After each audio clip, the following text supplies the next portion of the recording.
Okay. ఎలా చనిపోయారు మీకేమన్నా అవగాహన ఉందా? ఊరేసుకో మీరున్నారా అప్పుడు? నేనే ఉన్నా.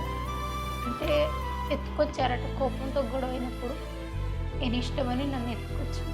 ఆయన పక్కలో పడుకోబెట్టుకొని నైట్ అంతా ఇక ఆయన ఎప్పుడు ఊరేస్తున్నాడో నాకు తెలియదు. నేను మాత్రం నాకు తెలియదు కదా చిన్న పాప కాబట్టి అలాగే పండుకొని ఉన్నానట. హ్మ్.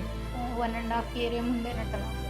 హ్మ్. తెలియదు. అయితే మేనత్తొచ్చి డోర్‌లను చూస్తే కొంచెం హోల్‌లు ఉంటాయనట. అందులో చూస్తే డ్యాడీ ఊరేసుకొని ఉండంగా చూసి గట్టిగా ఒర్రేసరికి నేను చిన్న పాపని కదా! డోర్ తీయడానికి కూడా రావట్లేదు నాకు. అంటే ఇప్పుడు ఆయన ఊరేసుకుంటున్న టైంలో మీరు ఇంట్లోనే ఉన్నారు. డ్యాడీ ఆయనతోనే ఉన్నారు. పక్కననే ఉన్నా నేను.